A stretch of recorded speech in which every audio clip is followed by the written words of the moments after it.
Hi, I'm Brad Sarin, Superintendent of the Sun Prairie Area School District, here with a screencast on the referendum in November of 2022.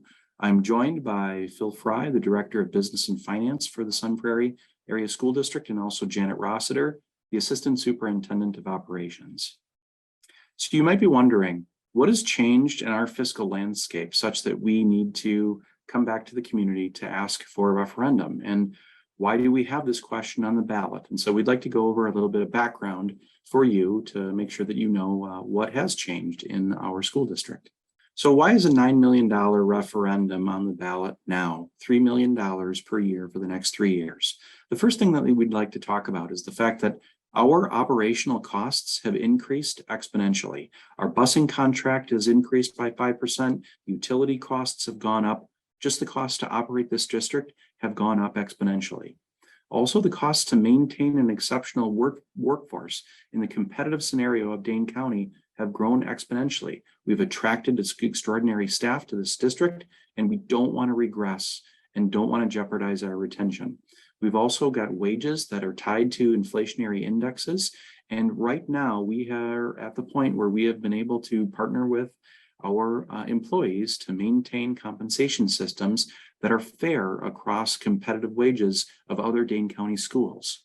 The last thing, however, is that state funding for public schools has stagnated.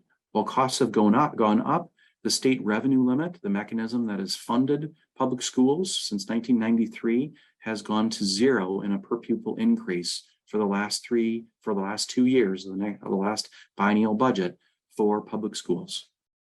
So this is a graphic and an example of funding for Wisconsin public education. You can see in 2011, we were at above the US average by $1,100 in per pupil spending. At this point in time, Wisconsin is now below the United States average by $754 in funding per pupil. Another way of looking at this is what would have had to happen with per pupil spending if it maintained its alignment with inflation. So you can see that in order to maintain alignment with inflation, we would have had to have had a per pupil increase of $140 for last year and another $542 this year just to keep up with inflation. And you can see in the revenue limit for the state of Wisconsin for the last 2 years, there has been a zero per pupil increase in the ways that public schools are funded across the state and in Sun Prairie.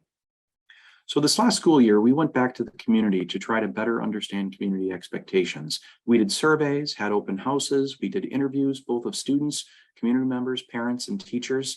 And we had a community group come together to analyze those expectations. And what this strategic framework represents really is community expectations of how the school serves the students, parents, and community in Sun Prairie. There's a cross-cutting commitment that talks about our commitment to equity and excellence through continuous improvement. And then there's 3 organizational capacities underneath it: a culture of exceptional educational excellence, a culture of engagement and inclusion, and a culture of operational excellence. It's important for everybody to know that when we look at this strategic framework, what we're really talking about is what the community has asked us to achieve on behalf of students and families. And so one of the things that we know is in order to achieve community expectations, we have to have the revenue to be able to do it.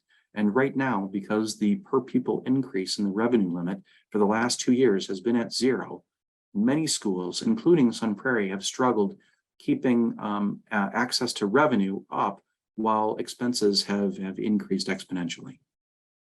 Like I said, Sun Prairie is not unique. We are not the only school district that has had to go back to the community for an operating referendum. In fact, 258 Wisconsin schools have gone back to their communities in the last 5 years to ask for an operating referendum. And recently, on the ballot in November of 2022, Middleton Cross Plains, Verona, Oregon, Waunakee, Mount Horeb, Belleville, and Waterloo will all be on the ballot in the Dane County region in coming back to ask for more revenue to try to support their programming and their strategic priorities. Thanks, Brad. So on this chart, you'll see Sun Prairie school districts are enrollment over the last 10 years and then projected for the next 5 years. So on the left-hand side, you can see starting in 2012-13, And for the next 5 or 6 years, the district experienced pretty rapid growth, 100 to 200 students each year. And then over the last 4 or 5 years, there's been a slight decline. It's quite a bit of that is probably in part of COVID impact. But you can see the district did have a slight decline. And then you can see the projection on the right-hand side that the University of Wisconsin is projecting that our enrollment pretty much stays flat over the next 5 years. I will say our enrollment in Sun Prairie is very volatile, and we have a lot of new housing that we know that's going on. So I wouldn't be surprised if projections, the next year's projections have us increasing again. But that is currently the history, the last 10-year history of our enrollment, and then projected for the next 5 years. So on this chart, you can see we do what's called budget forecasting, which is really looking at our budget and then forecasting out for the next 5 years. We contract with 2 different firms, Robert W. Baird, which is the blue line, and Forecast 5, which is the red line. We do 2 different companies just to kind of double check their work. But you can see both projections are very accurate or very close together. So we feel this work is accurate. It's based on assumptions that we have to make about the state budget process, about inflation, about different utility bills and things like that when we're forecasting out. But based on the projections, again, by both companies, you can see that we're running a deficit this year about $6 to $7 million. And then that deficit just grows into the next 5 years. So that's really what this chart's trying to represent. Again, is that the budget forecast model by both groups represents a pretty steady decline in revenues versus expenses for Sun Prairie Area School District. This slide and the next slide will talk about what the district spends their money on. So you've probably heard most districts spend their money about 80%. We're in Sun Prairie is definitely in that ballpark. About 80% of our budget goes for salaries and benefits. So 68 million for salaries, another 25 million for benefits, which again, is about 80% of our budget. And then the third area that we spend money on is purchase services. And that includes things like busing and utilities. If you add up those 3 big areas of the budget, that's about 93% of our budget on what we spend dollars on. Another way to look at a budget is what is it used for? So the budget, in this case, we're breaking it down to instruction and how much we spend on instruction in the district, and it makes sense for a school district. The lion's share of our budget is spent on instruction, and that's mostly for teachers. And the second biggest area that we spend money on is facilities, transportation, utilities, and business and central services. And then the next area for 19 million is things like instructional aids, what we call support for instructional support, and contracted services. So those 3 areas, again, another way to slice the budget, if you add up those 3 areas, that's about 91% of our budget. So we presented this information to the school board back in June. Again, we're currently looking at about a $7 million budget deficit for the current year, 22-23. And what would that $7 million reduction mean to the school district?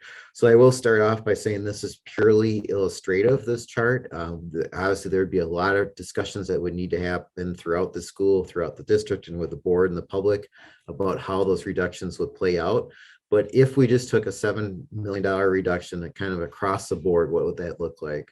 So you can see we have 750 professional educators, or teachers in the district. And if we did a proportional cut to teachers, about 53 teachers would lose their job. Support staff, we have 423 support staff, and 30 support staff would lose their job. I won't go through each line item, but you can see about 1,300 staff members in the district, and about 91 staff members would lose their job if we had to do budget reductions across the board.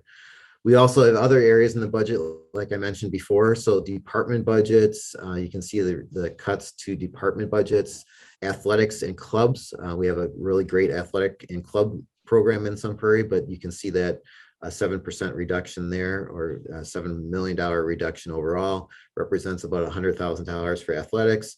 Capital projects, school budgets. One thing we've heard as well, if we just reduce department budgets and school budgets, we can fix this budget problem. And you can see that is not the case. And then you can see how summer school would be impacted too. So overall, again, this was just for illustration, but what would a $7 million reduction mean for the school district? And you can see the areas on for illustration, how they represent, or how that would play out. again, we're proposing a $9 million referendum, and people will ask, well, where would that referendum's money go to, and what will it help support? So the first thing we want to mention is we've done really good with keeping our employees' wages and benefits in par with other districts, especially in Dane County, and we've done a lot of work with that to get us to that point. So we would use some of these referendum funds to keep that wage and benefit program in the district and keep that competitive. Then equity and learning environments, the next kind of going around the circle. We've had some brand new buildings we just opened up, and we have some really nice new buildings built in the last 10, 15 years. But we also have some buildings that are older. So this would mean getting some of those older buildings and doing some small improvements to them. It wouldn't be large scale dollar improvements that we're going to capital referendum for, but some of these monies in this operating referendum would go for some of those smaller projects at some of those older schools. The next pie on this chart is maintain student service programming. Again, we want to make sure that we have school counselors, social workers, nurses, and things like that in our districts, and maintain those to our standards that we want. The next chart is consistency in the classroom experience when the regular teacher is out. We do have to use substitute teachers because, again, teachers, just like everyone else, sometimes have to take off because of illness and other reasons. And substitute teachers are really hard to find these days. And we want to make sure that we have a good competitive program for substitutes, and some of these referendum dollars would go for that. The next pie on this chart is, or next slice of the pie is increased mental health services for students. One of the greater needs that we're seeing in our district and across the state and across the nation for that part. And we want to increase our mental health services for students so we can respond to those needs that they have. And then lastly on this pie chart is maintain our class sizes. We have really good class sizes throughout the district, and when you compare us to other districts, and that's our goal, is to maintain those class sizes, and some of these referendum funds would go towards that slice. So as I said, it's a $9 million referendum, but really we would phase it in over 3 years. So 3 times 3 is 9 million, 3 million each year. And then at the end of it, it would be a $9 million added to our budget. And why it's about 3 million each year, I should say, is again, we don't know, we haven't spent too much time on this, but we do not know what state funding will be in the future years. Every 2 years, the state has a new budget. We don't know what inflation will be running 2-3 years out. And we also want to do mill rate or tax rate management. So we're saying it's going to be about 3 million each year for 3 years, but the total amount would be 9 million after the 3 years. And then just a cautionary on that referendum amount. As I said, it's based on estimates. The biennial budget will start, that process will start here in a few months, and we'll know what the state will give us for hopefully increased funding and not keep it flat. But that's one of the inputs that we don't know. So we have to be cautionary about that. High inflation. Right now we're in high inflation, just like all residents are, and school districts are facing that too. We just want to be careful that if the referendum passes, and we are giving out information on this to inform the public, but if the referendum passes, to make sure that our employees understand that that doesn't necessarily mean that they're going to get a full inflationary increase. With inflation running 8 to 9%, that does not mean employees would get that full 8 or 9%, but it would definitely help to get us to closer to that amount. And then also, a successful referendum doesn't mean that we don't continue to look at our budget to find ways for efficiencies and find things that we can reduce in our budget. And again, depending on where inflation is and state revenues, we might have to do budget reductions within the next 3 years, even if the referendum passes. What we are trying to do with the referendum amount is be conservative in our estimate of putting that $9 million together. We hear the terms operating referendum, capital referendum, and what's the difference between the two of them? And a standalone operating referendum is new for Sun Prairie. Operating referendum is pay as you go. The money is levied each year, and there are no associated interest costs. It's the most cost-efficient kind of referendum for our taxpayers. A capital referendum, we borrow money and we pay it back with principal and interest. One of the things you might be wondering is, are we going out to referendum because the Sun Prairie West project is over budget? The answer is no. That project came in on time and on budget. Again, the reason that this referendum is being asked is because of the lack of state funding coupled with inflationary costs. So an obvious question is, how much will this cost me? When we talk about impact, we talk about mill rate, tax rate, levy rate. All three terms mean exactly the same thing. The math to figuring out individual impact is to take the total levy divided by the total equalized value is equal to the mill rate. So for this past year, our levy was almost $70 million. Divide that by the $6 billion of equalized value across our 10 municipalities equals $11.61 per $1,000 of property value. What is important for us to understand is how much equalized value growth each year is due to inflation and how much is due to new construction. This slide is one that I recommend that you come back to in the slide deck. It helps you understand how a yes vote on the referendum should not translate into higher taxes, and that is because of the yearly new property growth that we have. For example, this year, there was nearly 8% growth in property value. In the city of Sun Prairie, our largest municipality, had 4.15% growth that was due to new construction.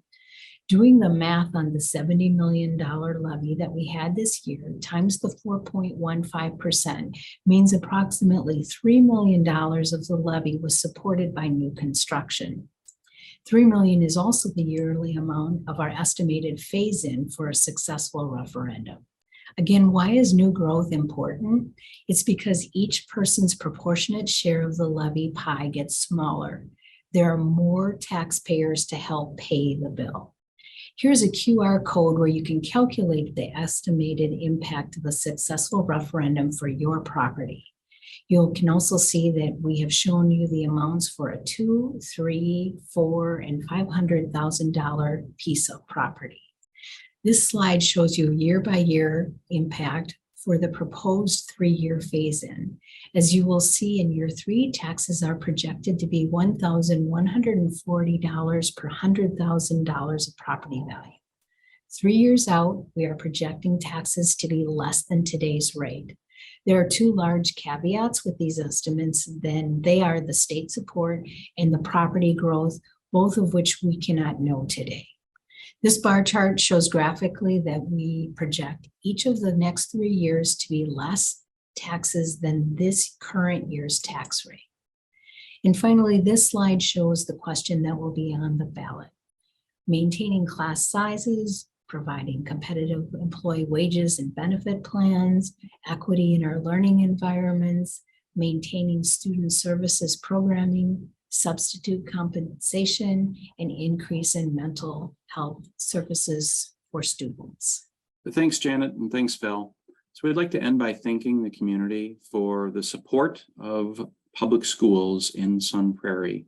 We know that the schools are an economic engine for our community. We know that our schools make this place desirable, not only for businesses, but also for people to relocate to.